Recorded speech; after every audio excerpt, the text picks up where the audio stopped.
আমি এই সমগ্ৰ BTC এৰিয়াত থকা সকলো জাতি জনগোষ্ঠী সকলো ধৰ্মাৱলম্বী লোকসকলৰ সঁচা অৰ্থত শান্তি উন্নয়ন কৰিবলৈ আমি অল্টাৰনেটিভ পাৰ্টি অফ বড়োলেণ্ড এই ৰাজনীতি পাৰ্টিটো আমি জন্ম দিছোঁ।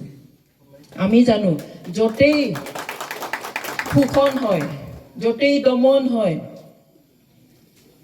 য'তেই অনাধিকাৰ হয়, য'তেই বৈষম্য হয়, তাতে সংগ্ৰামৰ জন্ম হয়। আৰু সেইদৰে আমি দেখিছোঁ বড়োসকলৰ এই এৰিয়াবিলাকত আমি সকলোৱে জানো, ইয়াত থকা মানুহে সকলোৱে নাজানিব পাৰে। আপোনালোকৰ মা দেউতা ককা আজো ককা যদি আছে সোধক কি অৱস্থাত আছিল। আমি সেই ব্ৰিটিছৰ দিনত বনাই থৈ যোৱা এটুকুৰ কাঠৰ দলং ভাঙি যোৱা সেই টুকুৰাবোৰৰ বাহিৰে আমি একো দেখা নাছিলোঁ। চৰকাৰ বুলি কিবা এটা আছে আমি নাজানিছিলোঁ। কোনোবা মন্ত্ৰী হয় বোলে আমি কেতিয়াও নেদেখিছিলোঁ। ৰাস্তা পথ পদূলি এইবিলাকতো দূৰৰে কথা। কিন্তু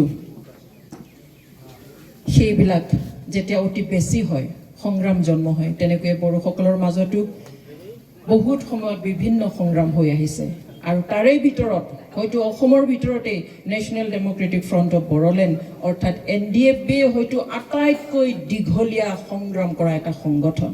প্ৰথমতে যদিও ভাবিছিল যে তেওঁলোকে এনেই এমুঠিমান মানুহ এনেই আনন্দত হাতত অস্ত্ৰ লৈ কাৰোবাক মাৰি ফুৰিছে, এইবিলাক কৰি ফুৰিছে, এনেই ওলাইছে বুলি ভাবিছিলে। কিন্তু এটা সময়ত দেখিলে যে তেওঁলোকৰ যিটো ডেডিকেশ্যন, তেওঁলোকৰ যিটো কাম, তেওঁলোকৰ যিটো ইচ্ছা যে নিজৰ মানুহৰ কাৰণে কাম কৰা, নিজৰ অঞ্চলৰ কাৰণে কাম কৰা, সেই সকলোবোৰ দেখি যে ঐতিহাসিক যি অধিকাৰ, ৰাজনৈতিক যি পৰিচয়, মানুহৰ যি মানৱতাৰ অধিকাৰ, সকলো ধৰণৰ সামাজিক ন্যায় পোৱাৰ যি অধিকাৰ, সেই অধিকাৰৰ কাৰণে যেতিয়া কাম কৰি যোৱা দেখা গ'ল, তেতিয়া আমি দেখিলোঁ যে ভাৰত চৰকাৰে NDFBৰ যি আন্দোলন সংগ্ৰাম ইয়াক স্বীকৃতি দিলে।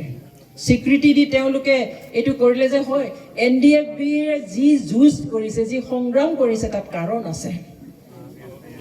তেওঁলোকে এনেই যুঁজা নাই, তেওঁলোকৰ ৰাজনৈতিক সমস্যা আছে, সামাজিক সমস্যা আছে, তেওঁলোকৰ অৰ্থনৈতিক সমস্যা আছে, সকলো ধৰণৰ সমস্যা আছে। আৰু সেইকাৰণে তেওঁলোকে যুঁজিছে। আৰু সেইকাৰণে ভাৰত চৰকাৰে স্বীকৃতি দি তেওঁলোকক আলোচনাৰ কাৰণে মাতিলে।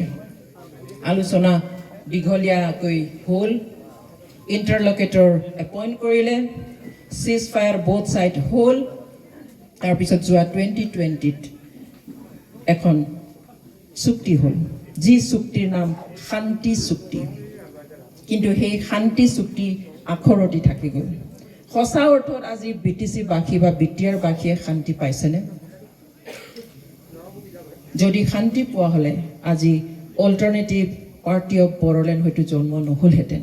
আজি ইয়াত বিভিন্ন বাধা বিঘিনি পোৱাৰ পিছতো হয়তো ৰাইজ ইয়াত নাহিলহেঁতেন।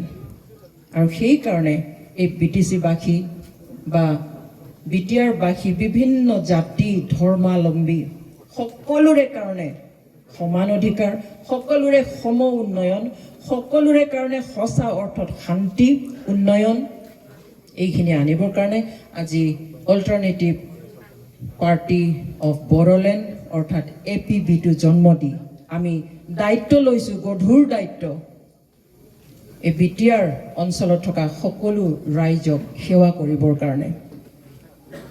আমি জানো যে সকলো ধৰণৰ যি সংগ্ৰাম হয় তাত কষ্ট হয়, আৰু ৰাজনৈতিক যি দল হয় সেইবিলাকৰ আৰু অন্য ধৰণৰ কষ্ট হয় অথবা সংগ্ৰাম কৰিবলগীয়া হয়। এতিয়া দীঘলীয়াকৈ আমাৰ জন ইণ্টি ডাঙৰীয়াই কৈ গ'ল কেনেকুৱা ধৰণৰ তেওঁলোকে পাৰ্টি আজি প্ৰথম অৱস্থাত 10-15জন মানুহ লৈ গঠন কৰি 10 বছৰ মূৰত আজিলৈকে তেওঁলোকে কেনেকৈ বাধা বিঘিনিৰ সন্মুখীন হৈ আছে তেওঁ কৈ গ'ল। বাধা বিঘিনি সকলোতে থাকে, তথাপিতো আমি আশা কৰিম আমাৰ এয়া আজি প্ৰথম খোজ ৰাজনীতিত, মানে অল্টাৰনেটিভ পাৰ্টি অফ বড়ো হিচাপে এই পাৰ্টিটো আমি সৰু এটা খোজ দিছোঁ। আশা কৰোঁ কাইলৈ পৰহিলৈ সমগ্ৰ BTR বাসীৰ, সমগ্ৰ অসমবাসীৰ আমি সহায় সহযোগিতা পাম আৰু আমি সকলোৰে আশীৰ্বাদ পাম, সকলোৱে আমাৰ লগত থাকিব, একেলগে আমি কাম কৰি যাবলৈ পাৰিম। আমি এইটো ক'ব পাৰোঁ যে কেৱল দলং ৰাস্তা পালেই শান্তি নাহে। দাদাই কৈ গৈছে আমাৰ ইনভাইটেড গেষ্টে যে 6 শিডিউলৰ অৰ্থটো কি? 6 schedule it's a self governance system. Self governance মানে নিজেই নিজকে শাসন কৰিব পৰাৰ এটা ব্যৱস্থা। কিন্তু আমি পাইছোনে? আজি ৰাস্তা দলং পালেইতো নহয়, আমি মূৰ দাঙি সন্মানে জীয়াই থকাৰ আমি অধিকাৰ পাব লাগিব।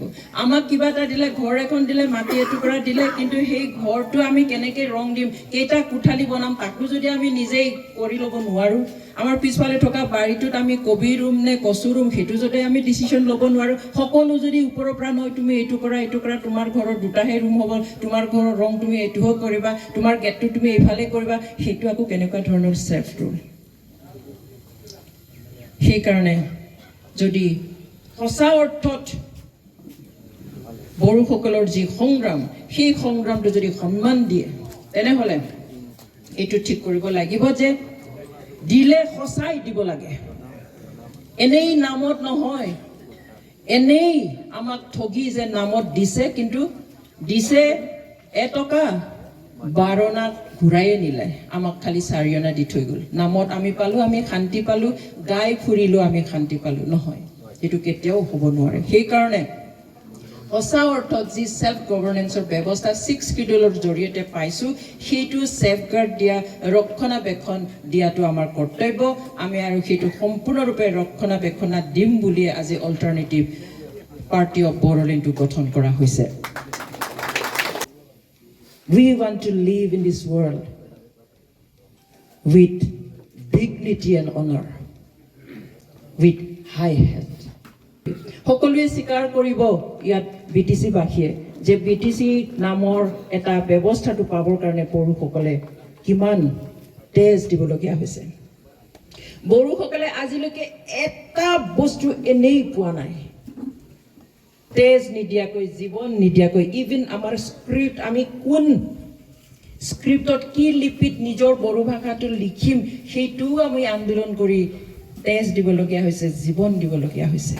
চ' আমি একো এনেই পোৱা নাই। আজি এটা অঞ্চলত যিমান জাতি জনগোষ্ঠীৰ মানুহ আছে, যিমান ধৰ্মাৱলম্বীৰ মানুহ আছে, সেই সকলোৱে যদি একেলগে যদি উন্নত নহয়, একেলগে যদি অধিকাৰ নাপায়, একেলগে যদি কথা ক'ব নাপায়, একেলগে যদি কাম কৰিব নাপায়, তেনেহ'লে সেই অঞ্চলৰ উন্নতি কেতিয়াও নহয়। এখন ঘৰত যদি 5জন ল'ৰা ছোৱালী আছে, 2টাক পঢ়ুৱালে, 3টাক নপঢ়ুৱালে, সেই ঘৰখন আমি উন্নত ঘৰ বুলি ক'ম নেকি? কেতিয়াও নকওঁ। সেইকাৰণে বিটিআৰত থকা সকলো জাতি জনগোষ্ঠী, সকলো ধৰ্মাৱলম্বী লোকসকল একেলগে একে পৰ্যায়ত যেতিয়ালৈকে আমি যাব নোৱাৰিম, তেতিয়ালৈকে BTCক আমি উন্নত হোৱা বুলি ক'ব নোৱাৰিম। সেইকাৰণে আজি আমি পণ লৈছোঁ অল্টাৰনেটিভ পাৰ্টি অফ বড়োলেণ্ডৰ ফালৰ পৰা যে আমি সকলোকে আমি অঞ্চলৰ কথা চিন্তা কৰিম, জাতিৰ কথা নহয়। আমি একেলগে সকলোৰে কাৰণে সম উন্নয়ন, সম ইচ্ছা, সম অধিকাৰ সকলোখিনি যাতে সকলোৱে পাব পাৰে, সেইটোৰ কাৰণে আমি একেলগে কাম কৰিবলৈ পণ লৈছোঁ।